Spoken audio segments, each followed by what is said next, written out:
এই যে নসিহতগুলো করছি, যারা আনম্যারিড, তোমার জন্য এগুলো শোনার চেয়ে বেশি দামি। এই ডিসিশনটা এত এত গুরুত্বপূর্ণ যে জীবনে যদি এটাতে ভুল করে ফেলেন কখনো, সারাটা জীবন আপনাকে এই বোঝাটা দিতে হবে যে আমরা এখন কি কি কাজ করলে কিভাবে স্টার্ট করব আর কিভাবে আমরা এটাকে সলভ করতে পারি।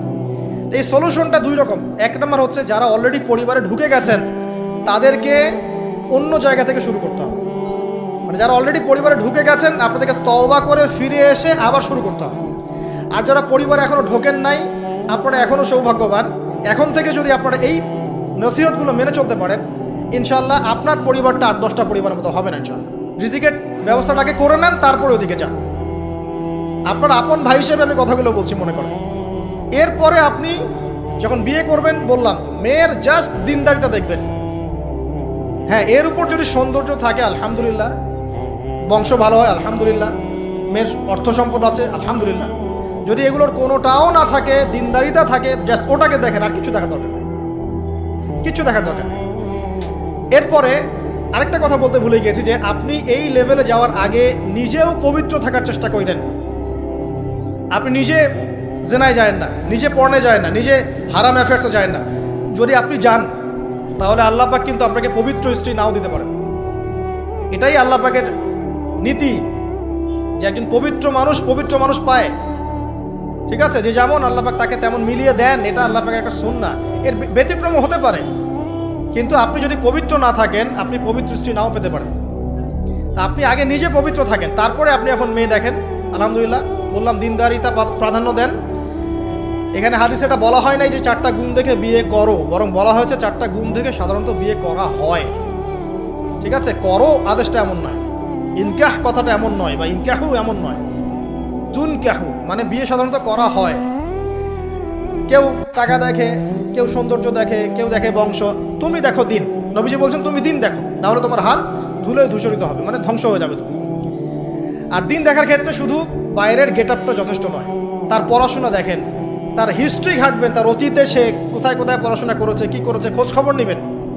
হুট করে তাড়াহুড়া করে কোনো ডিসিশন নিয়ে ফেলবেন না, এটা খুব ভুল করে মানুষ। ঠিক আছে, তার হিস্ট্রি ঘাটেন যে সে কোথায় পড়াশোনা করেছে, কি করেছে না করেছে, তার পরিবারের বায়োডাটা ঘাটেন, তার পরিবারের সদস্যরা কেমন, নামাজ পড়ে কিনা, তার ইসলামের প্রতি কেমন ধারণা পোষণ করে। তার মাকে দেখেন, তার মা পর্দা করে কিনা, তার মা ইসলামের উপর আছে কিনা। তার নানিকে দেখেন, তার পরিবারবর্গকে দেখেন, তারপর আপনি ডিসিশন নেওয়াটা সহজ হবে। এগুলোর চেয়ে ব্যতিক্রমও হতে পারে। ওই আজারের পরিবারে ইব্রাহিমের জন্ম হতে পারে, ফেরাউনের আন্ডারে আসিয়ার জন্ম হতে পারে, থাকতে পারে, কিন্তু এটা ব্যতিক্রম। নর্মালি কিন্তু সবসময় এমনটা হয় না। যে প্যারেন্টিংস দিয়ে তারা বড় হয়েছে, ওই প্যারেন্টিংস তাদের মধ্যে থেকে যায়। এই কারণে মেয়ের ব্যাপারে খুব সেন্সিটিভ থাকবেন। আগে পুরো বিষয়গুলো ঘেটে নিয়ে তারপরে আপনি কোনো জায়গায় পা দেন। তারও আগে ইস্তেখারা করবেন আল্লাহর কাছে, যে আল্লাহ আমি তোমার কাছে ইস্তেখারা করছি, আমি জানি না যে কোনটা আমার জন্য ভালো হবে, কোনটা খারাপ। আল্লাহ এটা যদি আমার জন্য ভালো হয় সহজ করে দাও, যদি খারাপ হয় আল্লাহ দূর করে দাও। নিজের উপর চাপ নিয়েন না। তারপরে যদি দেখেন আলহামদুলিল্লাহ দিনদার, আর ডানে বামে দেখার দরকার নাই। যদি আপনি আপনার মনের মতো দিনদার পবিত্র একজন মেয়ে পেয়ে যান, আর যদি সে সুন্দরীও হয় মাশাআল্লাহ, আর ভালো বংশের হয়, তাহলে সারাটা জীবন তাকে নিয়ে কাটিয়ে দেন, সারাটা জীবন তাকে নিয়ে কাটিয়ে দেন, আপনি হ্যাপি হবেন ইনশাআল্লাহ। ডানে বামে দেখার আর দরকার নাই। যদিও একাধিক বিয়ের অনুমতি আছে, কোরআন সুন্নাহয় সব কিছুই আছে, কিন্তু এখন বাস্তবতাটাও বুঝতে হবে। কীরকম? কোরআন সুন্নাহয় এমন অনেক কিছুই আছে যেটা বাস্তবে ইমপ্লিমেন্ট করাটা এতটাও সহজ না। যখন যারা করতে যায় তাদেরকে অনেক অনেক হ্যাসেল পোহাতে হয়, কারণ সমাজটা যেহেতু এমন না। কোরআন সুন্নাহয় আছে যদিও, কিন্তু সমাজটা এমন না। কারণ ওই ব্যক্তি কোরআন সুন্নাহ মানতে গেলে দেখা যায় সমাজ থেকে ব্যাপক হ্যারাসমেন্টের শিকার হয়। যদিও এটা তার দোষ না, এটা আল্লাহ পাক তাকে হয় পরীক্ষা করছেন, অথবা এই ওসিলায় তার গুনাহ মাফ করবেন। কিন্তু নর্মালি যেটা চলছে এখানে আপনি আপনার বেস্টটা নেন, যেটা অপশনাল সেদিকে যাওয়ার দরকার নেই। এটা আমার নসিহত। কারণ সবার ওই শক্তি সামর্থ্য থাকে না সব কিছু সুন্দর মতো টাইটলি হ্যান্ডেল করতে পারবে। আর বলা যত সহজ, করার ব্যাপারটা এতটাও সহজ নয়। সো আর এই তো জেনারেশনের মেয়ের তো দেখছেন, পান থেকে চুন খসলেই দেখবেন যে বিশাল তুল কালাম হয়ে যাচ্ছে। তো যদি আপনাকে আল্লাহ পাক আপনার পবিত্রতার কারণে, আপনার ঈমান আমলের কারণে খুশি হয়ে এমন একজন দিনদার, নেককার, পুণ্যবতী সুন্দরী সুশ্রী স্ত্রী দিয়ে দেন, আর ডানে বামে কখনো দেখবেন না, একদম তাকে নিয়ে পুরো লাইফটা কাটিয়ে দিবেন। ঠিক আছে? এরপরে দোয়া করবেন আল্লাহর কাছে, আল্লাহ এটার মধ্যে কল্যাণ বরকত দান করো। বিবাহের ক্ষেত্রে আপনি মোহরটাকে কম করবেন। আপনি মোহর মানে মেয়েদেরকে বলছি, মেয়ের বাবাদেরকে বলছি, সামর্থ্য অনুযায়ী করবেন, ছেলের সামর্থ্য অনুযায়ী করবেন, তার উপরে বোঝা চাপিয়ে দিবেন না। কিয়ামতের আলামতের হাদিসে আমি এটাও পড়েছি, শেষ জামানায় মোহর অনেক বেশি করা হবে, দেওয়া হবে কম। হয় না এমন? আর বাকি আছে আলামতের কিছু। তো ওই চিটারির মধ্যে নাই। আপনি বলছেন 1 লাখ আমি দিব নগদ, ব্যাস নগদ। বলছেন 5 লাখ দেওয়ার সামর্থ্য আছে আমার, 5 লাখ দিব, যে নগদ শেষ, পরে মাফ নিয়ে নিব, এইসব বার্গেনিং আপনি নাই। আর এখনকার বিবাহগুলো দেখলে মনে হয় যে মেয়ের বাবা ছেলেকে বিক্রি করছে আর ছেলের বাবা মেয়ে কিনছে। সবচেয়ে বেশি মোহর দেখা যায় যে চিটাগাং এরিয়ার দিকে আর কি। এবং আপনি জানেন কি না, সবচেয়ে বেশি বিবাহ বিচ্ছেদ ওই জায়গায় বেশি। বাংলাদেশে বিবাহ বিচ্ছেদ দেখা যায় যে প্রতি 24 ঘন্টায় দেখা যায় 28টা 29টা বাংলাদেশে। হ্যাঁ, শুধু তাই না, আমি দেখলাম যে 10 লক্ষ মেয়ে অতিরিক্ত আছে পুরুষদের তুলনায় সমাজে ঘুরে বেড়াচ্ছে, স্বামী নাই। 10 লক্ষ মেয়ে। এবং এই ডিভোর্স দেওয়ার ক্ষেত্রে দেখা গেছে মেয়েদের প্রবণতা বেশি। 70% মেয়ে ডিভোর্স দিয়েছে, ছেলে দেয় নাই, 30% ছেলে। তাহলে মেয়েদের সাইকোলজি চিন্তা করেন। ও মনে করছে আমি তো এখন শিক্ষিত হয়ে গেছি, তোমাকে আমার দরকার নাই, আমি চাকরি করে খাবো। খুব বেশি শিক্ষিত দরকার নাই আপনার, দিনী শিক্ষা আছে কিনা ওটা দেখবেন। ফ্যামিলিস্ট মেয়েদেরকে নেওয়ার দরকার নাই, আপনি নিবেন ইসলামিক অনুশাসনে চলে এমন মেয়ে। এরপর যখন পরিবার স্টার্ট হবে, আল্লাহর কাছে বরকত চাবেন, বিয়েটা সহজ করে নেবেন। যে বিয়েতে খরচ যত কম, সেই বিয়েতে আল্লাহর বরকত তত বেশি। হাদিস। অলিমা হবে, মাশাআল্লাহ, আপনার বিবাহিত জীবন মোবারক হোক, দোয়া করি। এরপরে দেখবেন উভয়ের মাঝখানে আল্লাহ পাক আপনাদের মাঝখানে ভালোবাসা ঢালবেন ইনশাআল্লাহ। সূরা রুমের মধ্যে আল্লাহ পাক বলেছেন, ওয়াজআলা বাইনাকুম মাওয়াদ্দাতাও ওয়া রাহমা। আমি আল্লাহ স্বামী স্ত্রীর মাঝখানে ভালোবাসার ভ্রাতৃত্ব ঢেলে দিয়েছি। এটা আল্লাহ পাকের একটা আয়াত, নিদর্শন। এই ঢেলে দেওয়া মানে কিন্তু আবার সেই ঢেলে দেওয়া নয়। কথা কি বুঝতে পারছেন? আচ্ছা, তারপরে আসেন, এবার আপনি পরিবার গঠন করেছেন। এখানে আমি কয়েকটা কথা বলি যে উভয়ের মাঝখানে খুব চূড়ান্ত লেভেলের ভালোবাসা এটাই যথেষ্ট নয় পরিবার সুখী হওয়ার জন্য। পরিবারের মধ্যে এখন থাকতে হবে সলাত। কি থাকতে হবে ভাই? সলাত। পরিবারে থাকতে হবে কোরআন, পরিবারে থাকবে সুন্নাহ, পরিবারে থাকবে ইসলামী অনুশাসন, পরিবারে থাকবে খাস পর্দা। আপনার বউকে মানুষ দেখেই নাই, এরকম পর্দা। আর কাপড় খোলা তো অনেক দূরের কথা। আমার এমন স্ত্রী আপনার স্ত্রীকে দেখেই নেই মানুষ, বাধ্য না হলে সে বাইরেই আসবে। বাধ্য হয়েছে, আসছে, মাহারাম আছে, মাহারাম সাথে আছে, এখন বাইরে আসছে। আপনার স্ত্রী ওই মানুষের বাসায় গিয়ে রাত কাটাবে না। এমনকি মানুষের বাসার টয়লেটে গিয়েও যেন সে কাপড় না চেঞ্জ করে। কারো বাসায় গিয়ে স্ত্রীকে রেখে দিয়ে আসবেন না, যে অপরিচিত কারো বাসায় স্ত্রীকে রেখে আপনি কোনো কাজে গেছেন, যাবেন না। এটা আপনার কাছে মনে করেন একটা কোহিনূর হীরা আছে, মনে করেন যেটার মূল্য ধরেন যে লক্ষ কোটি ডলার। এটা আপনি কি যত্রতত্র ইউজ করবেন, নাকি আপনি খুব যত্ন করে আপনার ভিতরে রাখলে রাখবেন? কোনটা? ইসলাম এভাবে নারীকে সম্মানিত করেছে যে তারা আমাদের কাছে এত বেশি প্রেশিয়াস যে আমরা এভাবে যত্ন করে ওদেরকে ঢেকে রাখি। কথা কি বুঝতে পারছেন? আর তোমাদের কাছে মেয়েদের দাম নাই, তোমরা ল্যাংটা হয়ে করো, তোমাদের কে বাধা দিয়েছে? ঘুরছেও তো তাই। আর নগ্নতা বলতে আপনি কি মনে করছেন? খালি কি বিকিনি সংস্কৃতি নগ্নতা? নিসাউন কাসিয়াতুন আরিয়াও তো নগ্নতা, যে নারী পোশাক পরেও নগ্ন হয়ে আছে, এটাও তো নগ্নতা। আর নবীজি বলেছেন যে আরবদের ধ্বংস, লা ইলাহা ইল্লাল্লাহ, আল্লাহ ছাড়া কোনো ইলাহ নাই। কি ভয়ঙ্কর আযাব আসছে। তার স্ত্রী জায়নাব বিনতে জাহাশ তিনি বলছেন, ইয়া রাসূলুল্লাহ আনুহলিক ওয়া ফিনা সালিহিন, আমাদের মধ্যে সলেহ সৎ মানুষ থাকা সত্ত্বেও কি আমরা ধ্বংস হয়ে যাব? নবীজি বলছেন, নাম, হ্যাঁ। ইযা কাসুরাতুল খাবাস, যখন অশ্লীলতা, বেহায়াপনা, নগ্নতা ছড়িয়ে পড়বে, তখন ভালো মন্দ সব ধুয়ে ধ্বংস হয়ে যাবে। এই কারণে নিজে খুব ভালো আছি, ওরা খারাপ, ওদেরকে কিছু বলার দরকার নাই বলে ভালো হয়ে থাকার সুযোগ নাই। ওগুলো যত ছড়াবে, ভালো আলেম জালেম সব ধ্বংস হয়ে যাবে। আল্লাহ বোঝার তৌফিক দান করুন। এবার আপনি আপনার স্ত্রীর সাথে এভাবে হৃদ্যতা মহব্বতের সম্পর্ক রাখবেন আল্লাহর জন্যে। পরিবারের সবার পিছনে আপনি খরচ করবেন, তাদের হক দিবেন। কার জন্যে? পরিবার বর্গের কারো কাছে কিছু পাওয়ার আশায় না। এই ফিলোসফিটা বোঝেন। পরিবারের কারো কাছে থ্যাঙ্কস পাওয়ার আশায়ও না। আপনি আল্লাহর সন্তুষ্টির জন্য ওদের পিছনে খরচ করবেন, ওদেরকে ভালোবাসবেন, ওদের হক আদায় করবেন। কার জন্যে? আল্লাহর জন্য। এবং এর জন্য আপনি নেকি পাবেন ইনশাআল্লাহ।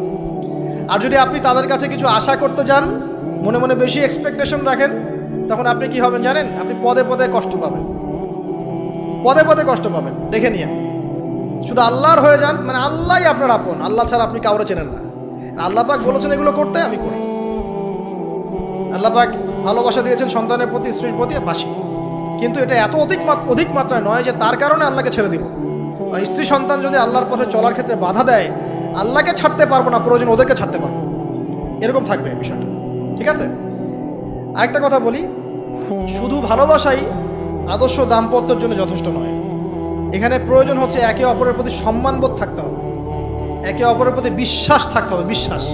বিশ্বাস না থাকলে ওই পরিবারে শান্তি থাকে না। আপনি অনেক বড় আলেম, কিন্তু যদি আপনার স্ত্রী আপনাকে বিশ্বাস না করে, আপনি শান্তি পাবেন না। আপনি জানছেন আপনি ইনোসেন্ট, আপনি অনেস্ট, কিন্তু আপনার পরিবারের সদস্য, আপনার স্ত্রী আপনাকে বিশ্বাস করছে না, তখন আপনি পরিবারে সুখ পাবেন না। বিশ্বাস খুব ইম্পর্টেন্ট। আমি তো বলি যে ভালোবাসার চেয়ে বিশ্বাস বেশি ইম্পর্টেন্ট। কারণ আগে ইমান না আগে আমল? কোনটা আগে? ইমান মানে কি? বিশ্বাস না? আগে বিশ্বাস, তারপরে না আমল? ভালোবাসা একটা আমল, আর বিশ্বাসটা কি? ইমান। আমার প্রতি যদি আপনার ইমান না থাকে, তাহলে আপনি আমাকে ভালোবাসবেন কিভাবে? বিশ্বাস থাকতে হবে, স্বামীর প্রতি স্ত্রী, স্ত্রী প্রতি স্বামী। এবং এখানে পুরুষদেরকে সহনশীল হতে হবে, কারণ আপনার স্ত্রী সারা জীবনে আপনাকে প্রচুর পেইন দিতে পারে, এবং এটা মেয়েদের ফিতরত। এখানে সবরের জাজল্যমান দৃষ্টান্ত স্থাপন করতে হবে, নসিহত করতে থাকতে হবে ততদিন পর্যন্ত যখন আপনি দেখছেন যে হ্যাঁ এগুলোতে কাজ হচ্ছে। যদি করতে করতে করতে করতে কাজ না হয়, দেখা যায় এই ফিতনায় জর্জরিত থেকে আপনার দিনের পথে চলাটা ব্যাহত হচ্ছে, তখন আপনার উচিত হবে আসহাবুল কাহাফের মতো চিন্তা করা। ইশারা দিলাম, যথেষ্ট। পরিবারে পর্দা থাকবে, সন্তান হবে, এখন আলহামদুলিল্লাহ সন্তানদেরকে প্রতিপালন করবেন ওই যে মা হাজেরা তার মতো, ওই যে আপনার কি বলবো, রাসূলুল্লাহ সাল্লাল্লাহু আলাইহি ওয়াসাল্লামের সাহাবায়ে কেরাম তাদের মতো করে। এমনকি আমাদের নবীজিকে তার চাচা, তার দাদারা যেভাবে লালন পালন করেছেন ভালোবাসা দিয়ে, হৃদ্যতা দিয়ে, এভাবে সন্তানকে ভালোবাসবেন, সন্তানের কথাগুলো শুনবেন, বাচ্চাদেরকে মূল্যায়ন করবেন। বাচ্চারা কি খাবার খাচ্ছে খুব ভালো করে খেয়াল রাখবেন। বাচ্চা নেওয়ার সময় বা বাচ্চা নেওয়ার চেষ্টা করার সময় দোয়া পড়বেন এবং সবসময় সেজদায় নামাজে দোয়া করবেন পরিবারের জন্য, বাচ্চাদের জন্য। আল্লাহ আমার পরিবারের উপর শান্তি দাও, বাচ্চাদেরকে ভালো মানুষ বানাও। রব্বানা হাব লানা মিন আজওয়াজিনা ওয়া যুররিয়াতিনা কুররাতা আয়ুন ওয়াজআলনা লিল মুত্তাকিনা ইমামা। এই দোয়া বেশি বেশি করবেন। রব্বি হাবলি মিনাস সালিহিন বেশি বেশি করবেন। আপনার একটা নেক সন্তান আগামীতে এই উম্মতের দায়িত্ব নিতে পারবে ইনশাআল্লাহ। হাজার হাজার গবাদি পশুর দরকার আছে? একটা ইব্রাহিম, একটা ওমর, একটা খালিদ বিন ওয়ালিদ আপনি জন্ম দিয়ে দেখান, ওই একজনই যথেষ্ট ইনশাআল্লাহ। পারবেন না ইনশাআল্লাহ? সন্তানের কথা শুনতে হবে। প্যারেন্টিংস একটা বই আছে, বাজারে পাওয়া যায়, কিনে নেন। ওখানে প্যারেন্টিংসের অনেক টিপস আছে। সন্তান কি খাচ্ছে, কার সাথে মিশছে, কোন বন্ধুর সাথে খেলছে, আপনার কোন স্কুল কোন কলেজে পড়ছে, এগুলো খেয়াল রাখতে হবে। কোন ডিভাইস ইউজ করছে, বাসায় সন্তান কি পরিবেশ দেখে বড় হচ্ছে, পিতামাতার মধ্যে ভালোবাসা দেখে বড় হচ্ছে নাকি ঝগড়া দেখে দেখে বড় হচ্ছে, এটা খুব ইফেক্ট করে। সবচেয়ে বড় কথা, সন্তানকে পিছন থেকে আপনাকে বুস্ট আপ করতে হবে। আপনার সন্তানকে আল্লাহ পাক নির্দিষ্ট একটা প্রতিভা দিয়ে পাঠাবেন। হয় সে ভালো লিখতে পারবে, না হলে ভালো বলবে, না হলে ভালো খেলবে, না হলে কিছু একটা ভালো চিন্তা করবে, ভালো আর্ট করবে। ওর প্রতিভাকে ওর উপরে চাপিয়ে দিবেন না। ওর যে প্রতিভা আছে ওই প্রতিভা অনুযায়ী তাকে বেড়ে উঠতে দেন। হাতের আঙ্গুলগুলোকে জোর করে করে টেনে সোজা করার দরকার নাই, আঙ্গুল ভেঙে যেতে পারে। আঙ্গুলকে বাড়তে দেন। ওকে আল্লাহ পাক একটা রং দিয়েছে, একটা প্রতিভা দিয়েছে, ওকে বিকশিত হতে দেন। ওর গন্ধটা আমরা যেন পাই, ওর গন্ধ পরিস্ফুটিত হতে দেন। ওকে চাপ দিবেন না। এখনকার পরিবারে প্রচুর চাপ, দেখবেন যে সন্তানের পিতামাতারা চাপ দিতে দিতে সন্তান আত্মহত্যা করে ফেলছে, করছে না? রেজাল্ট খারাপ হলো, কি চাপ, কি করলি সারা জীবনে, এসএসসিতে এ প্লাস পাইতে পারলি না, বেচারা গলা লটকাইতে মরে গেল। কি হয়েছে? এসএসসিতে রেজাল্ট খারাপ হয়েছে তো কি হয়েছে? জীবন এটাই সব কিছু? একটা না হয় দুর্ঘটনা ঘটে গেছে জীবনে, তাকে জীবনটা নষ্ট হয়ে গেছে নাকি? পিতামাতার চাপের কারণে চাকরি পাইস না, সারা জীবন ধরে খাওয়াইলাম পড়াইলাম, চাকরি করতে পারিস না, আমাদেরকে দেখতে পারিস না, চাপ দিতে দিতে বেচারা এখন মাদকের দিকে। পরিবারের চাপ নিতে পারে না, ওই যে মাদকের কাছে গিয়ে শান্তি খুঁজতেছে। তারপরে যে ওই যে পতিতালয়ে গিয়ে শান্তি খুঁজতেছে, গার্লফ্রেন্ডের কাছে শান্তি খুঁজতেছে। তো পরিবার থেকে চাপের এই সংস্কৃতি বন্ধ করতে হবে। পরিবারের সন্তানদেরও পিতা মাতাকে চাপ দেওয়া উচিত নয়, পিতা মাতার উচিত নয় সন্তানকে চাপ দেওয়া, বরং তার প্রতিভাটাকে ফাইন্ড আউট করে আপনি বিচক্ষণ বাবা হিসেবে আপনি দেখবেন যে তার প্রতিভা কোন দিকে আছে, সেদিকে আপনি তাকে নিয়ে যাবেন। আর যদি আপনি আল্লাহওয়ালা হন, দেখবেন ইনশাআল্লাহ তার প্রতিভা ইসলামের দিকেই থাকবে ইনশাআল্লাহ। ইমাম বুখারীর মায়ের কথা শোনেন নাই? তার মা সারাদিন কান্নাকাটি করে দোয়া করতো, আল্লাহ আমার ছেলেটাকে দিনের জন্য কবুল করো, আমার ছেলেটাকে দিনের জন্য কবুল করো। তার চোখের সমস্যা ছিল, তিনি চোখে ভালো করে দেখতে পারতেন না, মায়ের দোয়ার বদৌলতে আল্লাহ পাক তার চোখের সমস্যা দূর করে দিয়েছেন। এখন ইমাম বুখারী রাহিমাহুল্লাহর কিতাব সবাই পড়ছে না? একজন মায়ের তাড়না দেখেন, মা সন্তানের জন্য দোয়া করবে, আল্লাহ আমার সন্তানটাকে দিনের জন্য কবুল করো। বাবা দোয়া করবে, আল্লাহ আমার বাচ্চাটাকে দিনের জন্য কবুল করো। এই যে বাবা নূহের তাড়না দেখেন, ইব্রাহিম আলাইহিস সালামের তাড়না দেখেন, রব্বি হাবলি মিনাস সালিহিন, আল্লাহ আমাকে সুসন্তান দান করো। চাপ দিয়েন না, সন্তানের প্রতিভা অনুযায়ী আপনি তাকে বিকশিত হতে দেন, ইনশাআল্লাহ দেখবেন একদিন সে আপনার মুখ উজ্জ্বল করবে ইনশাআল্লাহ। আর চাপ দিলে কি হবে জানেন?